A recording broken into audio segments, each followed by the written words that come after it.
അനധികൃത ചെങ്കൽ ഖനനം തടഞ്ഞതിന് സിപിഎം പ്രാദേശിക നേതൃത്വം പോലീസിനെ തുടർച്ചയായി ഭീഷണിപ്പെടുത്തുന്നുവെന്ന് പരാതി.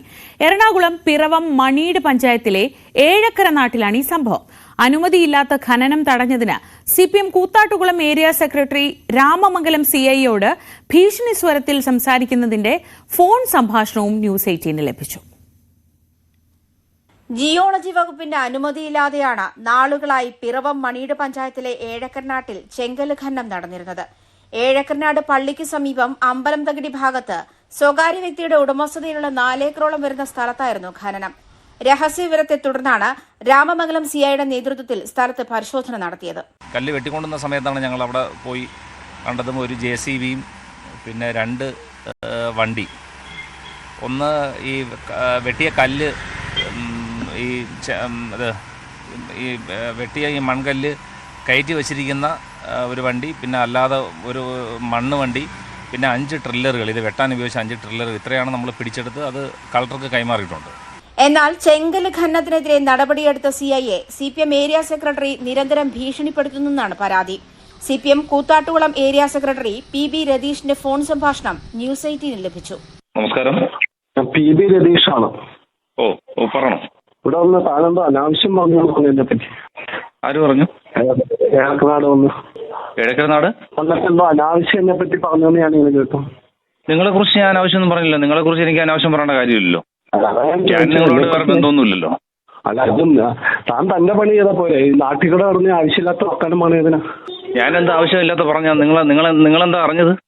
വിളവെടുക്കണ്ട കേട്ടോ. നിങ്ങൾ വിളവെടുക്കണ്ട. നിങ്ങളെന്താ എന്നെ വിളിച്ച് രാത്രി, നിങ്ങൾ സ്ഥിരമായിട്ട് രാത്രി എന്നെ വിളിച്ച് ചീത്ത വിളിക്കാണല്ലോ.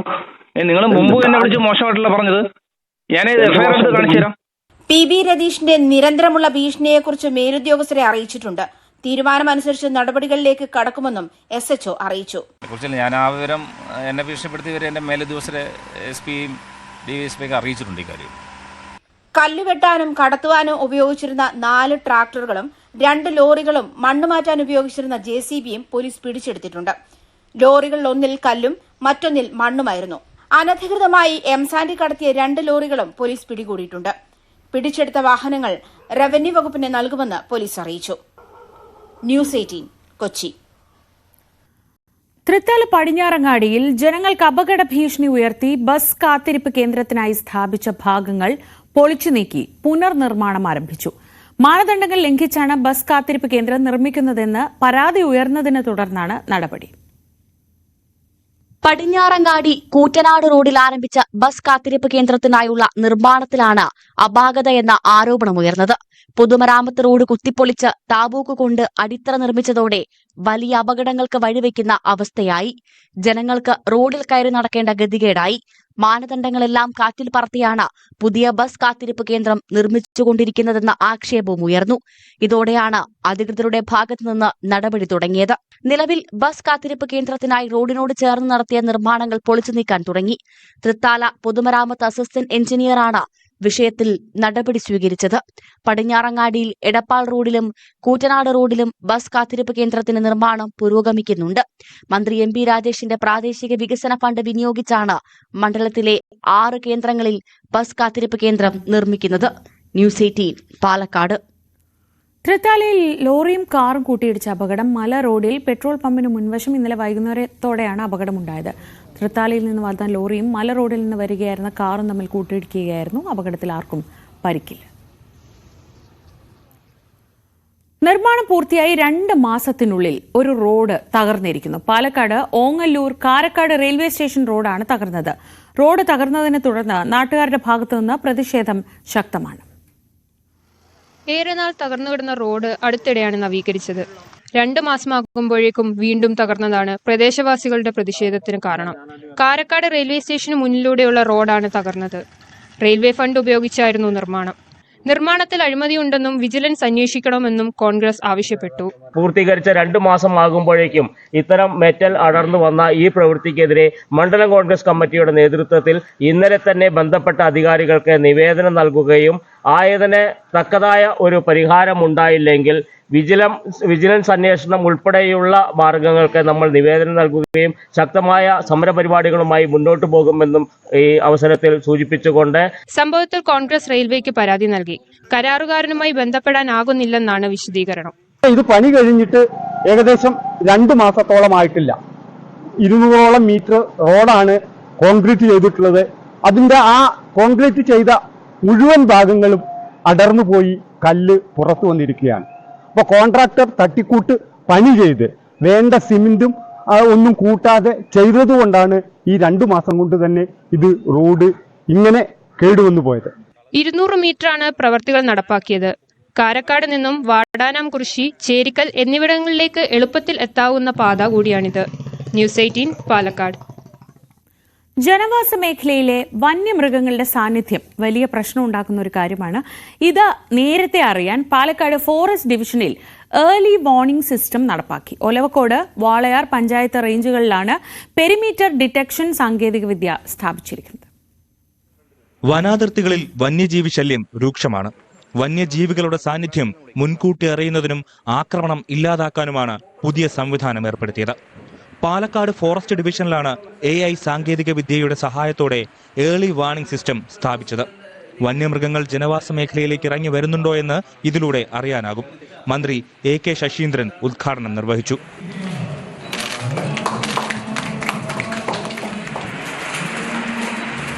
24 മണിക്കൂറും പ്രവർത്തിക്കും. 500 മുതൽ 1200 മീറ്റർ വരെ ദൂരപരിധിയിൽ സഞ്ചാര പഥത്തിലുള്ള ആന, പുലി മുതലായ വന്യജീവികളുടെ സാന്നിധ്യം മനസ്സിലാക്കാൻ കഴിയുന്ന അത്യാധുനിക തെർമൽ ക്യാമറകളും നൈറ്റ് വിഷൻ ക്യാമറകളും സഹായിക്കും.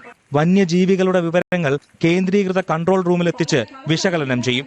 പാലക്കാട് ഫോറസ്റ്റ് ഡിവിഷന് കീഴിലെ ഒലവക്കോട്, വാളയാർ റേഞ്ച് പരിധികളിലെ പരുതിപ്പാറ, മായാപുരം എന്നിവിടങ്ങളിലാണ് ക്യാമറകൾ സ്ഥാപിച്ചിരിക്കുന്നത്. ന്യൂസ് 18 പാലക്കാട്.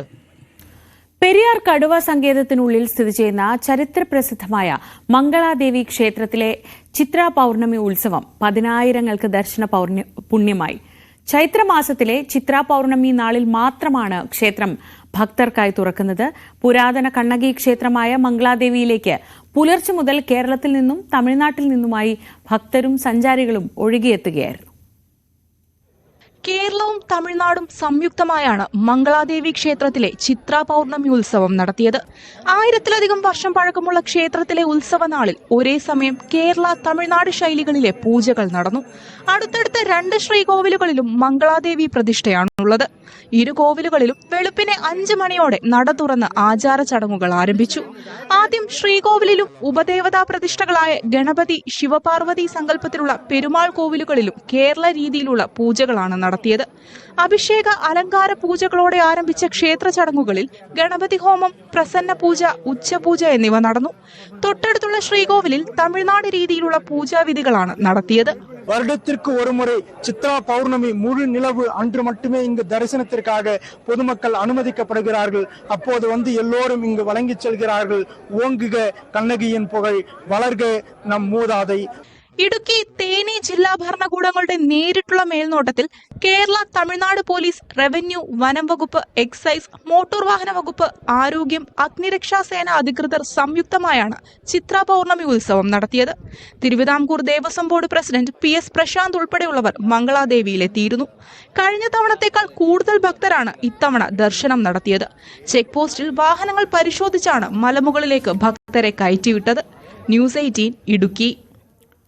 ഇടുക്കിയിലെ തോട്ടം തൊഴിലാളികളുടെ മക്കൾക്ക് ആകാശയാത്രയൊരുക്കി സ്കൂൾ അധികൃതർ. വണ്ടിപ്പെരിയാർ ഗവൺമെന്റ് UP സ്കൂളിലെ 10 കുട്ടികൾക്ക് വേണ്ടിയാണ് ഈ വിമാനയാത്ര ഒരുക്കിയത്. വിദ്യാഭ്യാസ മന്ത്രി V ശിവൻകുട്ടിയെയും വിമാനത്തിൽ യാത്ര ചെയ്തെത്തിയ കുട്ടികൾ സന്ദർശിച്ചു. ന്യൂ ഇയറിന് 100 കുട്ടികൾക്കായി കാർ യാത്ര ഒരുക്കിയിരുന്നു. ഇതിനിടെയാണ് കുട്ടികൾ ആകാശയാത്ര എന്ന ആഗ്രഹം പ്രകടിപ്പിച്ചത്. ഇതേ തുടർന്ന് പ്രധാന അധ്യാപകൻ SP രാജും മറ്റ് അധ്യാപകരും ചേർന്ന് നടത്തിയ ശ്രമമാണ് ഇവരുടെ സ്വപ്നം യാഥാർത്ഥ്യമാക്കിയത്. ഞങ്ങൾക്കൊരു വിമാനയാത്ര കൂടി ചെയ്യണം, വിമാനത്തിൽ പറക്കണം, അതാണ് ഞങ്ങളുടെ ഇനിയുള്ള ആഗ്രഹം എന്ന് പറഞ്ഞു. അപ്പോൾ അത് എന്നെ സ്ട്രൈക്ക് ചെയ്യും.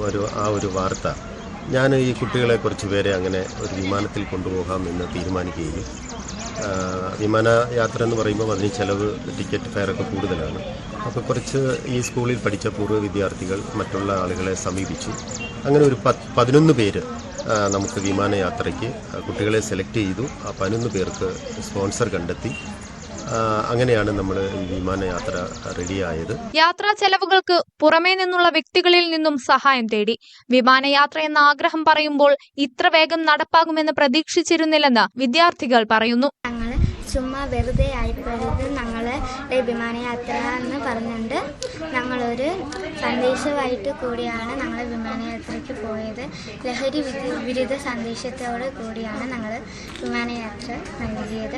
കൊച്ചിയിൽ നിന്നും തിരുവനന്തപുരത്തേക്കായിരുന്നു യാത്ര. വിദ്യാഭ്യാസ മന്ത്രി വി ശിവൻകുട്ടിയെയും കുട്ടികൾ സന്ദർശിച്ചു. നിർധനരായ കുട്ടികൾക്ക് ഇത്തരത്തിൽ കൂടുതൽ അവസരങ്ങൾ ഒരുക്കാനുള്ള ശ്രമം തുടരാനാണ് സ്കൂൾ അധികൃതരുടെ തീരുമാനം. ന്യൂസ് 18 ഇടുക്കി. പാലക്കാട് തൃത്താലയിൽ നടന്ന Anpodu Thrithala mega multi speciality medical camp ശ്രദ്ധേയമായി. 5000-ഓളം പേരാണ് ക്യാമ്പിൽ പങ്കെടുത്തത്. അർബുദ രോഗ നിയന്ത്രണം അടക്കമുള്ളവയ്ക്കാണ് ക്യാമ്പ് സംഘടിപ്പിച്ചത്. അത്യാധുനിക മൊബൈൽ ലാബും വിദഗ്ധ ഡോക്ടർമാരും സ്കാനിങ്ങും എക്സ്റേയും ഉൾപ്പെടെയുള്ള സംവിധാനങ്ങളും സജ്ജമാക്കിയിരുന്നു. 5000-ഓളം പേർ മെഗാ മെഡിക്കൽ ക്യാമ്പിന്റെ ഭാഗമായി. മന്ത്രി എം പി രാജേഷിന്റെ നേതൃത്വത്തിലാണ് തൃത്താല മണ്ഡലത്തിൽ അൻപോട് തൃത്താല സമഗ്ര ആരോഗ്യ സുരക്ഷാ പദ്ധതി നടപ്പാക്കുന്നത്. അൻപ് എന്ന് പറഞ്ഞാൽ സ്നേഹം എന്നാണ് അർത്ഥം. സ്നേഹത്തോടെ നിരാലംബരായിട്ടുള്ള അശരണരായിട്ടുള്ള ആരോഗ്യ പ്രശ്നങ്ങളുള്ള എല്ലാവരെയും ചേർത്ത് പിടിക്കുന്ന ഒരു പദ്ധതിയാണ് അൻപോട് തൃത്താല. ഇതുപോലൊരു ക്യാമ്പ് നമ്മുടെ ജില്ലയുടെ ചരിത്രത്തിൽ ഉണ്ടായിട്ടില്ല. ഇങ്ങനൊരു ക്യാമ്പിൽ ഇറങ്ങി പുറപ്പെടുന്ന സമയത്ത് ആശങ്കകൾ ഒരുപാടുണ്ടായിരുന്നു. കാരണം തൃത്താലയിലേക്ക് ഈ ആശുപത്രികളെല്ലാം എത്തുക, ഇത്രയും ഡോക്ടർമാർ എത്തിച്ചേരുക വളരെ ഉള്ളിലുള്ള ഒരു പ്രദേശത്തേക്ക് എന്നതിൽ ഞങ്ങൾക്ക് ആശങ്കയുണ്ടായിരുന്നു. എന്നാൽ ആ ആശങ്കകൾ മുഴുവൻ അസ്ഥാനത്താക്കിക്കൊണ്ടാണ് ഇപ്പോൾ ഈ ക്യാമ്പ് ഒരു വലിയ വിജയമായി മാറിയിട്ടുള്ളത്. സർക്കാർ ആശുപത്രികളും എറണാകുളം അമൃത, ലിസി, തൃശൂർ ജൂബിലി, അമല, കോട്ടയ്ക്കൽ മിംസ് എന്നീ ആശുപത്രികളുമാണ് ക്യാമ്പിൽ പങ്കെടുത്തത്. ഹോമിയോ, അലോപ്പതി, ആയുർവേദ വിഭാഗങ്ങളിലെയും 100-ലധികം ഡോക്ടർമാരുണ്ടായിരുന്നു. ക്യാമ്പിന്റെ ഭാഗമായി 8 വിഷയങ്ങളിൽ ആരോഗ്യ ബോധവൽക്കരണ ക്ലാസുകൾ നടത്തി. ക്യാൻസർ പ്രതിരോധം, ജീവൻ രക്ഷ, പ്രാഥമിക ശുശ്രൂഷ പരിപാലനം, ലഹരി നിർമ്മാർജ്ജനം, സാമൂഹിക ഉത്തരവാദിത്തം, ഔഷധ സസ്യങ്ങൾ, ഉത്തരവാദിത്ത രക്ഷാകർതൃത്വം, പകർച്ചേതര രോഗനിയന്ത്രണം, യോഗ, ജീവിതശൈലി രോഗനിയന്ത്രണം എന്നീ വിഷയങ്ങളിലായിരുന്നു ക്ലാസുകൾ. ന്യൂസ് 18 തൃത്താല. ഒഴിവു സമയങ്ങളിൽ വിശ്രമിക്കുന്നതിനായി വീട്ടുമുറ്റത്ത് സ്വന്തമായൊരു ഏർമാടം തന്നെ നിർമ്മിച്ചിരിക്കുകയാണ് പത്തനംതിട്ട ഏഴംകുളം സ്വദേശിയായ ശിവൻപിള്ള. ഉപയോഗശൂന്യമായ പാഴ്വസ്തുക്കൾ കൊണ്ട് നിർമ്മിച്ച മനോഹരമായ ഏർമാടം ഈ വീട്ടിലെത്തുന്നവർക്കും ഇപ്പോൾ കൗതുകകരമായ ഒരു കാഴ്ചയാണ്. തിരക്കുള്ള ജീവിതത്തിൽ അല്പനേരം പാട്ട് കേട്ട് ഏറുമാടത്തിൽ കിടന്നുറങ്ങാം. അതുമല്ലെങ്കിൽ മറ്റ് ശല്യങ്ങളൊന്നുമില്ലാതെ പുസ്തകങ്ങൾ വായിക്കാം. പത്തനംതിട്ട ഏഴംകുളം സ്വദേശിയായ ശിവൻപിള്ള വീട്ടുമുറ്റത്തെ മരത്തിന് മുകളിൽ നിർമ്മിച്ച ഏറുമാടത്തിലെ സൗകര്യങ്ങളാണിത്. കൊച്ചുമക്കൾ ഉൾപ്പെടെ കുടുംബത്തിലെ എല്ലാ അംഗങ്ങളും ഒഴിവു സമയം ഇപ്പോൾ ഇങ്ങനെയാണ് ചെലവഴിക്കുന്നത്. അകത്ത് എല്ലാ സൗകര്യങ്ങളും ഉണ്ട്. ഹോം തിയേറ്റർ ഉണ്ട്, റേഡിയോ ഉണ്ട്, ഫാനുണ്ട്, ടേപ്പ് റെക്കോർഡുണ്ട്, ഇത്രയും കാര്യങ്ങൾ അതിലുണ്ട്. ഒഴിവു സമയങ്ങളിൽ രാവിലെ 6 മുതൽ റേഡിയോയുടെ പരിപാടികളെല്ലാം കേൾക്കും, ഒരു 8 മണി വരെ. പിന്നെ വൈകുന്നേരം അതുപോലെ തന്നെ ഒരു 5-5:30 ആകുമ്പോൾ ജോലിയെല്ലാം ഒതുങ്ങി, കൃഷിയാണ് എനിക്ക് പണി, അതെല്ലാം ഒതുങ്ങിയതിനു ശേഷം റേഡിയോ കേൾക്കാറുണ്ട് പോയിരുന്നു. ഏഴംകുളം ദേവീക്ഷേത്രത്തിലെ തൂക്കവില്ലിൽ തൂക്കക്കാർക്ക് പയറ്റ് പരിശീലനം നൽകുന്ന ആശാൻ കൂടിയായ ശിവൻപിള്ള മികച്ച ഒരു കർഷകൻ കൂടിയാണ്. മറ്റ് കൃഷികൾക്കൊപ്പം ഹോബിയായി വീട്ടുമുറ്റത്ത് ആമ്പലും താമരയും കൂടാതെ കെപ്പികളെയും വളർത്തുന്നുണ്ട്. ന്യൂസ് 18 പത്തനംതിട്ട. ഇടുക്കി നെടുങ്കണ്ടത്തെ സദ്ഭാവന മണ്ഡപത്തിന്റെ നിർമ്മാണം ഇഴഞ്ഞു നീങ്ങുന്നു. കേന്ദ്രാവിഷ്കൃത പദ്ധതിയായ പ്രധാനമന്ത്രി ജൻ വികാസ് കാര്യക്രം വഴി നടപ്പാക്കുന്ന പദ്ധതിക്ക് 3.5 വർഷം മുൻപാണ് കേന്ദ്ര സർക്കാർ അനുമതി നൽകിയത്. സംസ്ഥാന നിർമ്മിതി കേന്ദ്രത്തെയാണ് നിർമ്മാണത്തിന്റെ ചുമതല ഏൽപ്പിച്ചിരിക്കുന്നത്. ന്യൂനപക്ഷ കേന്ദ്രീകൃത പ്രദേശങ്ങളിൽ വിദ്യാഭ്യാസം, ആരോഗ്യം, നൈപുണ്യ വികസനം എന്നീ മേഖലകൾക്ക് സാമ്പത്തിക അടിസ്ഥാന സൗകര്യങ്ങൾ ഒരുക്കുന്നതാണ് PMJVK പദ്ധതി. ഈ പദ്ധതിയിൽ 2021 സെപ്റ്റംബറിലാണ് നെടുങ്കണ്ടത്ത് സദ്ഭാവന മണ്ഡപത്തിന് കേന്ദ്ര സർക്കാർ അനുമതി നൽകിയത്. ആദ്യ ഗഡുവായി 25 ലക്ഷം രൂപയും അനുവദിച്ചു. കേന്ദ്ര സംസ്ഥാന സർക്കാരും ബ്ലോക്ക് പഞ്ചായത്തും ചേർന്ന് നടപ്പാക്കുന്ന പദ്ധതിയുടെ ആകെ ചെലവ് 1,40 ലക്ഷം രൂപയാണ്. കേന്ദ്ര വിഹിതം 60%, സംസ്ഥാന വിഹിതം 40%. ആവശ്യമായ 1/2 ഏക്കർ സ്ഥലം നെടുങ്കണ്ടം ബ്ലോക്ക് പഞ്ചായത്ത് കൈമാറി. ചുറ്റുമതിൽ നിർമ്മാണത്തിനായി 28 ലക്ഷം രൂപയും വകയിരുത്തി. നിലവിൽ തറ നിരപ്പാക്കുന്ന മണ്ണ് ജോലികൾ പോലും പൂർത്തിയാക്കിയിട്ടില്ല. അപ്പോൾ ആ പദ്ധതി 6 മാസം മുമ്പ് അതിൻ്റെ ടെൻഡർ നടപടിയൊക്കെ സ്വീകരിച്ചതാണ്. എഗ്രിമെൻ്റ് വെച്ചു. നാളെ ഇതുവരെ അതിൻ്റെ പണി പൂർത്തീകരിക്കാൻ കഴിഞ്ഞിട്ടില്ല. ഇതുമായി ബന്ധപ്പെട്ട് ബഹുമാനപ്പെട്ട കളക്ടർക്ക് പരാതി നൽകി. ആ പരാതിയുടെ അടിസ്ഥാനത്തിൽ കളക്ടർ യോഗം വിളിച്ചു. അതുപോലെ തന്നെ പ്ലാനിംഗ് ഓഫീസർ അടക്കം ആ മീറ്റിങ്ങിൽ ഉണ്ടായിരുന്നു. ആവശ്യമായ നിർദ്ദേശം ബന്ധപ്പെട്ട ഏജൻസിക്ക് നൽകിയതാണ്. സ്റ്റേറ്റ് നിർമ്മിതിയാണ് ഈ നിർമ്മാണ പ്രവർത്തനം ഏറ്റെടുത്തിട്ടുള്ളത്. 1000 പേർക്ക് ഇരിക്കാൻ കഴിയുന്ന ഓഡിറ്റോറിയമാണ് ആദ്യഘട്ടത്തിൽ നിർമ്മിക്കേണ്ടത്. യുവജനങ്ങളുടെ കലാകായിക ശേഷിയെ പരിപോഷിപ്പിക്കാനും പദ്ധതി ലക്ഷ്യമിടുന്നുണ്ട്. പണികൾക്കിടെയുണ്ടായ അപ്രതീക്ഷിത ചെലവുകൾ മൂലം നിലവിലെ എസ്റ്റിമേറ്റ് പ്രകാരം പദ്ധതി പൂർത്തിയാക്കാൻ കഴിയില്ലെന്നാണ് കരാറുകാരന്റെ നിലപാട്. നെടുങ്കണ്ടം ബ്ലോക്ക് പഞ്ചായത്ത് നൽകിയ പരാതിയെ തുടർന്ന് കളക്ടർ വി വിഘ്നേശ്വരി സ്ഥലം സന്ദർശിച്ച് പണികൾ വേഗത്തിലാക്കാൻ നിർദ്ദേശം നൽകി. 21-ന് നെടുങ്കണ്ടത്തെത്തുന്ന സംസ്ഥാന കായിക വകുപ്പ് മന്ത്രി വി അബ്ദുറഹ്മാനും സ്ഥലം സന്ദർശിക്കും. ന്യൂസ് 18 ഇടുക്കി. കോഴിക്കോട് മുക്കം തൃക്കുടമണ്ണ ശിവക്ഷേത്രത്തിൽ പുതുതായി നിർമ്മിക്കുന്ന ഊട്ടുപുരയുടെ രൂപരേഖ പ്രകാശനം ചെയ്തു.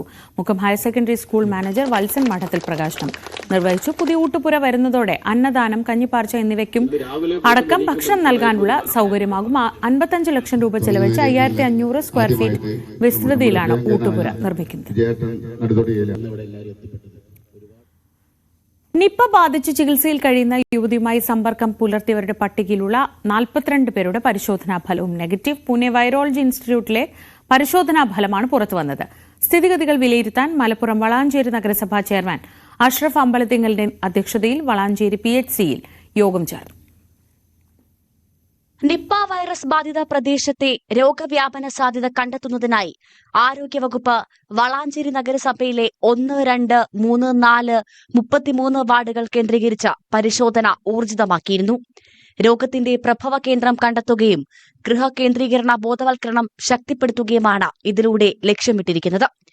ഫീവർ സർവൈലൻസിന്റെ ഭാഗമായി കഴിഞ്ഞ ദിവസങ്ങളിൽ 2087 പരിശീലനം സിദ്ധിച്ച ആരോഗ്യ പ്രവർത്തകർ സന്ദർശിച്ചിരുന്നു.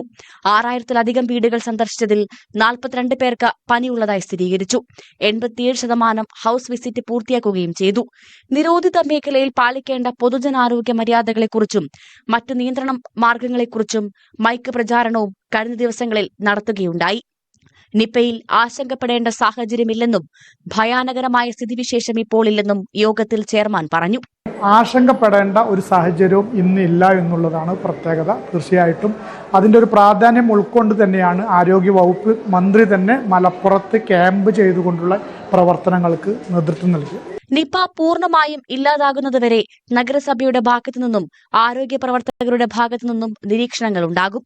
നിങ്ങളിൽ നിന്നൊക്കെ കിട്ടിയിട്ടുള്ള ആ ഡാറ്റ വെച്ച് നമുക്ക് ഇവിടുത്തെ സ്റ്റാറ്റസ് എന്നതാണെന്ന് പ്രസന്റ് ചെയ്യുന്നതിന് നമുക്ക് കൃത്യമായി സാധിച്ചു. അതുപോലെ തന്നെ ഈ കേസ് എവിടുന്ന് എപ്പോൾ വന്നു, എങ്ങനെ വന്നു എന്നുള്ള കാര്യവും അതിന്റെ അനാലിസിസ് ഒക്കെ നമ്മൾ ഇനിയും നടത്തിക്കൊണ്ടിരിക്കേണ്ടതാണ്. ഈ മാസം 8-നായിരുന്നു മലപ്പുറം വളാഞ്ചേരി നഗരസഭയിലെ 2ാം വാർഡ് സ്വദേശിനിയായ 42 വയസ്സുകാരിക്ക് നിപ വൈറസ് ബാധ സ്ഥിരീകരിച്ചത്. ആരോഗ്യവകുപ്പിന്റെ കണക്കനുസരിച്ച് ചികിത്സയിലുള്ള രോഗി ഗുരുതരാവസ്ഥയിൽ തുടരുകയാണ്. രോഗിയെ കൂടാതെ 10 പേർ ചികിത്സയിലുണ്ട്. ഈ വർഷം ആദ്യമായി കേരളത്തിൽ നിപ സ്ഥിരീകരിച്ച കേസായിരുന്നു മലപ്പുറം വളാഞ്ചേരിയിലേത്. ന്യൂസ് 18 വളാഞ്ചേരി.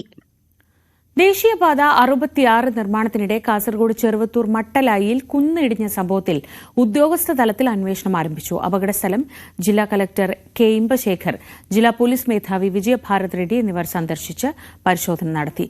കുന്നിടിഞ്ഞ ഒരാൾ മരിക്കുകയും 2 പേർക്ക് പരിക്കേൽക്കുകയും ചെയ്തിരുന്നു. കഴിഞ്ഞ ദിവസമുണ്ടായ ചെറിയ മഴയും മണ്ണിടിയാൻ കാരണമായി എന്നാണ് പ്രാഥമിക നിഗമനം. ഇതോടെ ദേശീയപാത നിർമ്മാണ പ്രവൃത്തി നടക്കുന്ന ചെറുവത്തൂരിലെ വിവിധ പ്രദേശങ്ങളിൽ ആശങ്ക വർദ്ധിക്കുകയാണ്. ദേശീയപാതയോട് വലിയ ഉയരത്തിൽ കുത്തനെയാണ് കുന്നിടിച്ചിരിക്കുന്നത്. ഇതിന് തൊട്ട് താഴത്തുകൂടിയാണ് സർവീസ് റോഡ് കടന്നു പോകേണ്ടത്. ഇത് വലിയ വിപത്തിന് കാരണമാകുമെന്ന് ജനപ്രതിനിധികളും നാട്ടുകാരും ചൂണ്ടിക്കാട്ടി. ഈ ലൈൻ അവിടെ കിടക്കുന്നു. അപ്പോൾ ഇത് സുരക്ഷിതമല്ല. ഇത് തീർച്ചയായും സർവീസ് റോഡുകളുടെ സുരക്ഷിതങ്ങളൊക്കെ സൂചിപ്പിച്ചതാണ്. എങ്ങനെ സുരക്ഷിതമാക്കി? അതുകൊണ്ട് ആവശ്യമായ മണൽ നീക്കം ചെയ്ത് ആവശ്യമായ സ്ഥലം എക്വയർ ചെയ്തിട്ട് മാത്രമേ ഇവിടെ സർവീസ് റോഡാക്കാൻ പാടുള്ളൂ. കാലവർഷത്തിൽ ഇവിടെ മണ്ണിടിച്ചിലിന് സാധ്യതയുള്ളതിനാൽ വീരമലക്കുന്ന്, മട്ടലായിക്കുന്ന് പ്രദേശങ്ങളിൽ വിദഗ്ധ പരിശോധന നടത്തി അടിയന്തരമായ റിപ്പോർട്ട് ലഭ്യമാക്കുന്നതിന് സംസ്ഥാന ദുരന്ത നിവാരണ അതോറിറ്റിയോട് ജില്ലാ കളക്ടർ ആവശ്യപ്പെട്ടു. അപകടം നടന്ന സ്ഥലത്ത് പാർശ്വ റോഡ് നിർമ്മാണം താൽക്കാലികമായി നിർത്തിവെക്കാനും കളക്ടർ നിർദ്ദേശിച്ചു. കുന്നിൻ മുകളിലെ ഹൈടെൻഷൻ വൈദ്യുതി ലൈൻ മാറ്റി സ്ഥാപിക്കാനും കളക്ടർ ആവശ്യപ്പെട്ടു. അതേസമയം ആവശ്യമായ സ്ഥലം ലഭ്യമല്ലാത്തതിനാലാണ് പ്രശ്നങ്ങൾക്ക് കാരണമെന്നാണ് നിർമ്മാണ കരാർ കമ്പനി ഉദ്യോഗസ്ഥർ പറയുന്നത്. ദേശീയപാത വികസനത്തിനായി 60 മീറ്റർ വീതിയിൽ സ്ഥലം ആവശ്യമുള്ളപ്പോൾ 45 മീറ്ററാണ് കേരളത്തിൽ ലഭിച്ചിട്ടുള്ളതെന്നും കരാർ കമ്പനി പറയുന്നു. ന്യൂസ് 18 ചെറുവത്തൂർ. വ്യത്യസ്തനായ ഒരു മാമ്പഴ കർഷകനുണ്ട് കോഴിക്കോട് മുക്കത്ത്. ഒരു മാവിൽ വിദേശ മാങ്ങയടക്കം 80-ലധികം വ്യത്യസ്ത മാങ്ങകൾ വിളയിച്ച അബ്ദു ആണ് ഈ അത്ഭുത കർഷകൻ. മാവുകളുമായി ബന്ധപ്പെട്ട് എന്ത് ചോദിച്ചാലും അബ്ദുവിന് അതറിയായിരിക്കും.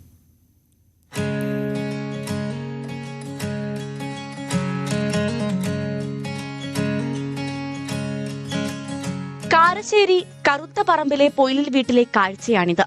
വീട് പോലും കാണാനാകാത്ത വിധം പലതരം മാവുകൾ.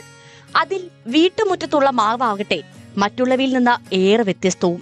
ഒരു മാവിൽ മാത്രം 80-ലധികം വ്യത്യസ്ത മാങ്ങകൾ കിട്ടുമെന്നതാണ് പ്രത്യേകത.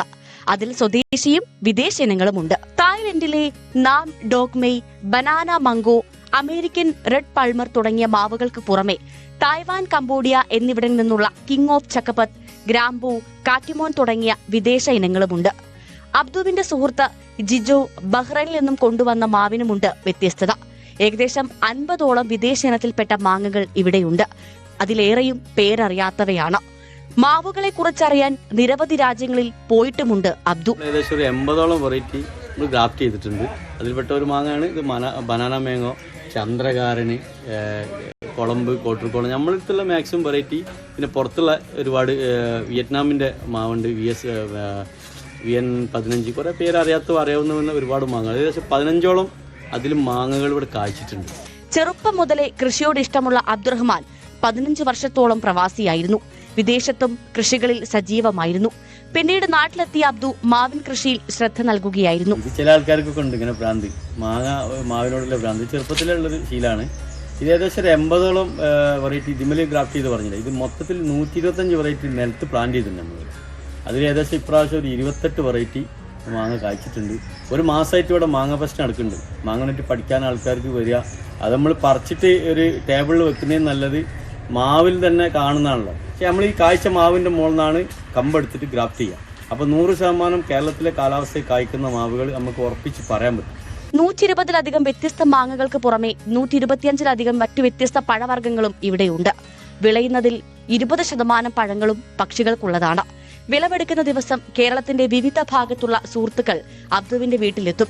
വ്യത്യസ്ത മാമ്പഴങ്ങൾ രുചിച്ച് മടങ്ങും. നമ്മുടെ നാട്ടിൽ ഉണ്ടാവാത്ത മാവുകൾ ഇവിടെ വേണ്ട, അത് ഇവിടെ വെച്ചിട്ട് കാര്യമില്ല എന്ന് പറയും. അങ്ങനെ ഉണ്ടല്ലോ. അപ്പോൾ നമ്മളെ മണ്ണിന് പറ്റുന്നത് ഇപ്പോൾ മലപ്പുറം കോഴിക്കോട് ജില്ലയിൽ മണ്ണായിരിക്കില്ല നമ്മൾ വയനാട്ടിൽ ചെന്നാലുണ്ടാവും. അപ്പോൾ വയനാട്ടിലെ മാവെടുത്ത് കോഴിക്കോട്ടെ മാവെടുത്തിട്ട് കണ്ണൂരിലോ ചിലപ്പം ഉണ്ടായിക്കൊള്ളണമെന്നില്ല. അപ്പം മണ്ണറിഞ്ഞും നമ്മുടെ ചൂടും കാലാവസ്ഥയൊക്കെ അറിഞ്ഞിട്ടും ചെടികൾ കിട്ടും എന്നുള്ളതാണ് ഈ നഴ്സറിയിൽ അബ്ദുഖാന്റെ അടുത്ത് വന്നുള്ള ഗുണം.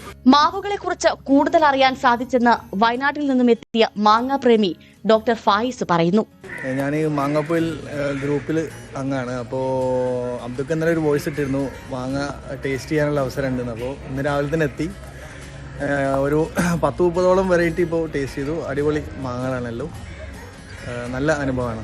മാമ്പഴത്തെക്കുറിച്ച് ഏത് സമയത്തും എന്ത് സംശയം തീർക്കാൻ പറ്റുന്ന ആളാണ് പൊയിലിൽ അബ്ദുറഹ്മാൻ എന്ന കർഷകൻ. ന്യൂസ് 18 കോഴിക്കോട്. ഈ മണിക്കൂറിലെ പ്രധാനപ്പെട്ട വാർത്തകളിലേക്ക് മടങ്ങിയെത്താം ഇടവേളയ്ക്ക് ശേഷം.